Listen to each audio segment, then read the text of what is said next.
Well, apologies for that. We had a breakdown in communication. I think it is something to do with the weather in the area. I did mention earlier that the reception might be uh, not great, and even still getting flashes across the screen. We have lost Keith for a moment. I've sent him another invitation. Hopefully, he'll get back to us soon. I was asking him about why, in the normal circumstances, when VAR is concerned, particularly with offside, that there was no lines across the field to indicate whether the player, in this case Diaz, was offside or not. And Keith was beginning to, I think he's coming back now. There we go. Great to have you back, Keith. Yes, good. So I had to go on again. So I was just saying to the people that we're about to ask you as to why the lines that are drawn across the pitch to indicate whether the player's offside or not, why they weren't there, and you were about to explain those, the reason, or perhaps a possible reason. Yeah, well, I think the whole thing was a degree of incompetence, and it seems. Did you go that far? Would you say it was incompetence? I mean, these guys, not the first time they've done the VAR. Well, the system's in place. The technology is there. The process of drawing the lines and checking offside is the process that determines whether a player is in an onside offside position. So one has to say that somewhere in this process, these guys didn't perform. Now, I think if, like we've just had, if there was a technical itch, we'd come out and say, look, we've had a slight technical problem here, but they didn't. Yeah. And it all stems from when the PGMOL issued a press statement to clarify there's clearly a breakdown in communication and some assumptions made that when the VAR room confirmed that the goal was okay, not offside, they didn't give that with great clarity, and as a result, the goal was disallowed. So there was a clear breakdown in communication. But again, part of that process, which is now under review and going to be thoroughly examined, clearly, I guess that's what they've been doing today, is going to be fairly intensified because Liverpool want the release of the conversation that took place between the referee and VAR. Will they get it? Well, I think ultimately at the end of the day, I think that there needs to be a degree of transparency that says, why did it break down? I think they have every right to know why they got this wrong. Howard Webb has been pretty good in his opening months of being in the job, of communicating well. Slightly disappointed that he wasn't out in the media today, but that might be because of the statement made by Liverpool FC regarding a potential requirement of the communication kits. Now, Howard has to go to the board of directors to receive that permission, and no doubt he also has to receive permission from the IFAB. Yeah. Just as a matter of interest, what are the options open to Liverpool, or is it just that there's nothing they can do about it? Well, I think first of all, they as a professional club, like the rest of the 19 professional clubs that make up the 20 shareholders of the Premier League, and remembering that those shareholders are 1/3 of the board represented by one person on the board of directors of the PGMOL. I think at the end of the day, we're not seeing an improvement in the VAR operations, in my opinion. And as a consequence of that, I do think that there needs to be a thorough examination. I think Liverpool have every right to say, look, what's gone off here? Given the fact that Howard has visited other clubs to explain errors that have been made before. How much pressure do you think Howard is under now? I mean, they were expecting a new brush to come in and sweep clean, and yet the same old problems appear to be reoccurring. He's obviously been let down by his match officials. What can he do? What should he do, if anything? I thought from the beginning that the backroom team that Mike Riley had put together was weak.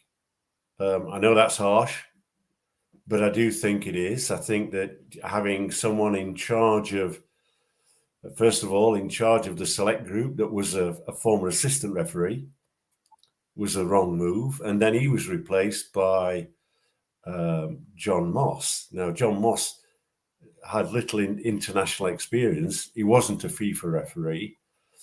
And you know, that gives us an umbrella, I think, and knowledge that probably is slightly improved than someone who's just officiating in a domestic competition. You get a worldly view, you get contacts that you can talk to. You know, I'm in regular contact with Ed Bellion, who a former FIFA referee in America, and others. And I think that what Howard has got to do, and I said it from day one, that he needed to look at his backroom staff and make changes. And I don't think he's done that. I think for whatever reason, it may be employment law, you know, there's a process that has to go if you're going to move people on. I was informed today that Adam Watts, who failed as manager of the select group, is now in charge of VAR, because I posed the question, who's the boss of the VAR? Ultimately, it's Howard Webb, but there's this substructure of management, tiered management, that is now there. And, you know, I worry about that, because I'm a great believer in flat management. I don't need loads of minions. If I'm going to be made accountable, then I want to be in the process and have people around me who are very competent people. And I think, you know, going back a long time, but Mike Riley, when he took over, dispensed with the services of some outstanding coaches. And I think that has not helped. And then he changed the assessment scheme, which is perfectly allowable to do. But I think that took some of the interpersonal support mechanisms out. But, you know, back to VAR, I'm still of the opinion that the Premier League made a mistake at the beginning of the season by not introducing and adopting the semi-automated offside system. This, for our listeners, is an independent camera system that's rigged in the roof of the stadium. It captures its own pictures. It uses artificial intelligence, so there's 19 trigger points on the body of each player. And this then gives us, through that system, a more accurate offside decision-making process. Obviously, it doesn't give us the whole process, because the referee's got to make the judgment in the end of, is he interfering with play, or has he gained an advantage? The AI at the moment will not pick that up, but I'm suspecting that with the development of artificial intelligence, you could get to that particular point. What do you say to people who say, and I've had a lot of people saying, the more gadgets we have, the more referees or match officials, not just referees, match officials, the more they become dependent on them, and therefore are losing their natural instinct to recognize a foul or a free kick or a red card situation. What do you say to that? Well, I sort of wrote in the Daily Telegraph today that I think it's promoted lazy refereeing. I mean that in a way that I'm seeing hesitation around decisions. So it is impacting, in my opinion. You know, I think Howard has come in and addressed the fitness angle, because I was very, if you like, concerned about levels of fitness last season. And I think he's addressed that. And I do see referees more mobile on the field of play. But at the end of the day, it's my opinion that semi-automated system would have avoided this particular problem. That's one. Yes, it's an investment. But I think in terms of gadgets, we've got to recognise that at the elite level, the Premier League, there's one pair of eyes supported by 2 assistant referees, and that's it. Without VAR, the cameras at a ground, there's 22 minimum for a Sky broadcast, and therefore the producer of a program can give you a viewing angle that is much clearer. You know, if we take that first caution on Jota, the Liverpool player, who then went on to get a second yellow correctly and sent off. When you actually look at that first one, from the referee's point of view, I can understand fully why he gave a free kick. But when you interrogate other angles, then in that situation, you see that the player has not really been fouled, and it's not a cautionable offence. So, but the system on VAR doesn't allow that interrogation of that. But that Liverpool player got a red card. You know, when I think the first yellow was very questionable. They're not allowed to appeal on yellow cards. When it came to the second sending off, which Liverpool, I understand, are going to appeal. This is the Jota one. Yeah, this is the other one, and I think this is the one where he went. He used the ball as a bit of a decoy and over the ball and into the leg. Curtis Jones seemed to slip across. Yeah, slip over the ball. Yeah. So for me, I thought that was red. But again, viewing angles make that look worse. And of course, I think one of the things that concerns fans is that as the referee was going to the screen to view that, because he hadn't issued a red card at that stage, VAR said it was red. When he went, he was shown a still image. Oh, I saw that. Oh my goodness! And the still image influences. It's a red card. Absolutely, yeah. But when you see it in context and the lead up to it, it's a different story. It is. I've got a couple of comments here from Brian. I don't know, Wexler or Vexler. I don't know if you pronounce it W, Brian. And I'll put it up on the screen there. He says he totally agree. They meaning the match officials, rely on VAR and have become too dependent. It's always been my view. And then he also goes on to say, change the offside and move the line to the 18 yards area, and that could open the game up as well. Well, Brian, the argument I've heard against that, and even some saying do away with offside, is that players or teams would become far too defensive and would park themselves, as Jose Mourinho once famously said, park the bus. They would park themselves right in the penalty area, and all you get is boring 0-0 draws. So, but I take your point. I operated that system in America on the North American Soccer League in the 80s. We did get a lot of goal hanging, as it used to be called, and why offside law was introduced all those years ago. And I think, and that's one of the reasons it was introduced. I one of the things that really concerns me is that I know with the training that we did and the systems that Paul Rigier put in place with the assistant referees when he was my assistant referee manager at the PGMOL, he brought in a lot of training, and as a result, we had some outstanding assistant referees. And I think that from an assistant referee point of view, I think it's a very difficult job because of this delayed flag. And I think sometimes the delayed flag means you jump sometimes too quickly to raise the flag and then say, when I was on VAR, they'll check it. I always preferred refereeing. I didn't hate running the line, but it's much better when you're refereeing because you're involved all the time, and your concentration is going all the time. But Keith, these are experienced officials. They're Premier League officials. Apart from the fact of somebody said losing concentration, that is nonsense. But what I want to know is, and nobody seems to be able to give me an answer, where were the lines that are drawn across the field to indicate onside or offside? where were those lines and why were they not used? And if they had have been used, it would have shown that the Liverpool player was onside, albeit by millimeters and by a toenail for that matter, in which a lot of offsides are granted or not granted. But where were the lines, and why was Darren England, who was in charge there, why did he not have those lines and put them across the field? Well, I think the lines I'm talking about. Well, I this is why. I'm surprised there isn't a written criteria and a process.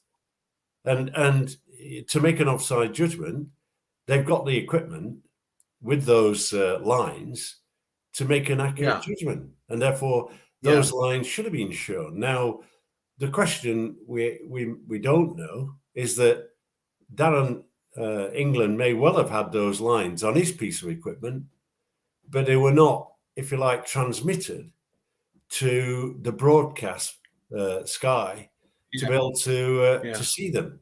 And so you got, I think, out in the Middle East, you had beIN Sports with Andy Gray and Richard Keys drawing the line very quickly. They've got the equipment to be able to do that. So I think ultimately, at the end of the day,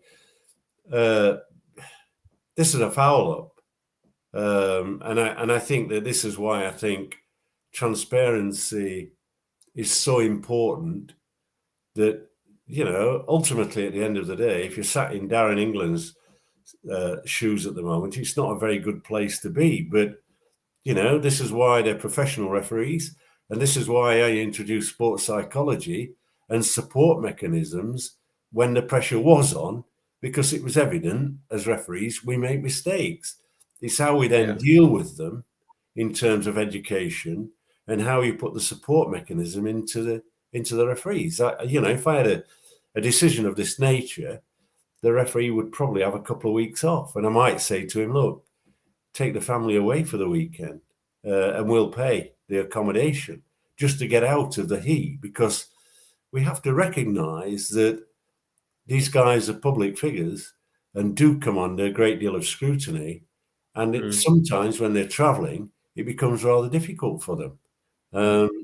And of course, you've got the pressure of anything that happens that's wrong at the very highest level cascades down to grassroots football. But at the moment, because of the silence today from the PGMOL, even though they issued 2 statements, I'm rather disappointed. They're quick to come out and say this is what's happening, but on this occasion, they're keeping things close to the chest. And I really do think that that's not good enough, because it then questions. I have people questioning the integrity of the match officials. This is a human error and a lack of communication. And therefore, that's why I'm saying you have independent VAR operators, not a mate who's refereeing one day and VAR the next. Look, the more you play golf, the better you become, believe it or not, I think. And the more you referee, the better you become. The more you operate in VAR room, the more efficient you become. That's why I want a specialist panel. Yeah. Now, Ryan Siebert from Michigan in the USA, he said, agreed, what will be done? Now, he's been communicating with me all day, and he's preempted my next question. If a red card is issued on a Saturday or on a Sunday, and a panel meet on a Monday and rescind that red card, can they not rescind this result also in a similar fashion? No. I know you may not know the answer, Keith, so it's a bit of a... No. I mean, look, first of all, we've got to recognise that, albeit the laws of the game say the final decision is that of the referees, there is a very clear process that's allowed in football, and that is a club can appeal a red card. They're not allowed to appeal a yellow card at any point. So if that's a double yellow, like Jota received, the first one I've questioned, they're not allowed to appeal. So the process is there. There is precedent of a game being replayed in England, but that was an FA Cup game between Arsenal and Sheffield Wednesday, when I didn't know that. when both clubs agreed that there was an incident on a throw-in, And the idea was to Sorry, throw. you There was a lost you there gentleman. for a second, Keith. Sorry, could you just repeat that? What happened? Well, there was a throw-in awarded, and there was an agreement at that particular time that if the team that kicked the ball out was to help a player on the opposition that was injured, the ball would be passed back to them. And Arsenal failed to do that. As a consequence, they went on and scored. And Arsenal, to their great credit, issued a very quick statement saying, we agree that the game should be replayed. And it was replayed. But it was an FA Cup game, not a Premier League. And something happened in Scotland similarly, where a goal was scored and under similar circumstances, and the manager of the team who scored actually allowed the other team to go on uncontested and allowed them to score. Yes. That's in a different situation. But it just brings me back to my point that if a red card can be overturned by a panel on a Monday after the game, why can the result of a game not also be overturned? I think that there's a lot of debate and discussion around that. I think that, first of all, FIFA and the IFAB are very anti re-refereeing games and replaying games. They want to support their match officials. But, this may finish up in the courts. But, the reality is that if they do replay the game, it sets a massive precedent because, a lot of the laws are about opinion and subjective, and offside's slightly different. And it does say in the opinion of the referee. Yeah, and so I think. But then is it only in the opinion of the referee until Monday morning when the panel meets and overturns a red card? That they do that through an appeal process. The club of the player has to put in a formal appeal on the understanding that the punishment could be increased. Yeah. If that appeal is deemed to be frivolous, then they would increase it. But there's another from Brian. He says this could be decisive for the title at the end of the season, and it could be decided on this. He calls it disaster. Then what? Well, I mean, I think I've said that in my column today. That's the risk. I mean, it's the risk around refereeing. Referees are human. They do make mistakes. We thought that those mistakes would reduce with the introduction of VAR. I don't think there is any excuse for this particular error. I think it's just incompetence and a lack of process and procedure and a lack of concentration. Now, what we want to know is, was there a breakdown in communication because of the technical equipment? Did they lose communication VAR to referee? Remember, VAR is in London, and this game was the other side of London. You never know, but I'm sure that Howard Webb and his team hopefully will be really examining this in detail to come out. And I think it would be right that they issue a statement to say this is the findings. They've already done a couple of statements already to try and clarify, in fairness to them. But I think when the flag of Liverpool decided we're going to look at this more closely, probably involving lawyers, that's when I think you suddenly close down the operation and start reviewing by second the process. But I like your comment, Keith, and it's very possible that what you said is correct, that Darren England may well have had the lines on his screen, but it may not have been communicated down onto the pitch side monitor.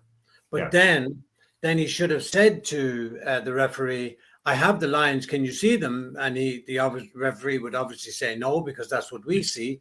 Yeah. And then that's maybe where Liverpool may find something to argue their case over, that maybe the lines were shown in Stockley Park where the VAR sits, and were not being shown on the screen where the referee was. Well, within the procedure, of course, referees don't review offside decisions. The on-field referee accepts that whatever is being told by VAR, and remember there's an AVAR as well, and on offsides, they have the equipment, and on the big screen, they will say offside and not offside. But what appears here is that that communication is broken down. They thought that the referee was allowing the goal to stand, and it's only when they saw that the goal had been ruled out, they went into panic mode. Now, you and I know in law, before the game is restarted, they had the opportunity to come in and say to the referee, "We got it wrong, stop the game." Yeah. Don't restart. We need a further review. But they put themselves under time pressure, I think. But all those things need to be examined in detail. Look, I've been in that position as the boss of the PGMOL, and it's a thorough examination with a lot of film clips provided through the system, through IMG, who are the people who, if you like, beam all these film clips across. They have the recorded interviews as well. So I think that it's incumbent upon the Premier League and the PGMOL to actually come up with a very clear and precise reason for the error. And then what are we going to do about it? Are we going to allow a referee on a Thursday to go out to the Middle East, referee on a regular basis, come back and impact on our games negatively? Are we going to have a matey sort of conversation? Let's get professional here. Let's have a very clear process and a checklist and a procedure.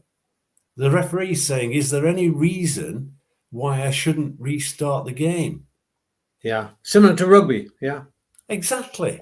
Yeah. This player is not in an offside position. You can restart the game with the kickoff. I mean, I don't think you have to be simple. Yeah. It's common sense, isn't it? Yeah, and that's what Brian is saying here also. He's saying, I'm not a big rugby fan, but yet they have everything sorted. Communication is fantastic. And we as spectators know exactly what has happened. Yes. That's just exactly what we're talking about, Brian. Yeah. But look, way out of time, Keith. So thank you so Pleasure. much for hanging in there with the breakup and everything. And I really appreciate it. And thank you to Brian and to Ryan and to everybody else who made comments on the show. Keep your comments coming in. We'll do it all again next Monday. I've no doubt we'll come back to this subject again, because I'm sure Liverpool are taking, I don't know if it's legal action, but they're certainly appealing things that happen. So I'm sure we'll come back to this. Keith, thank you so much. As always, I'll see you again next Monday. Thank you. Thank you.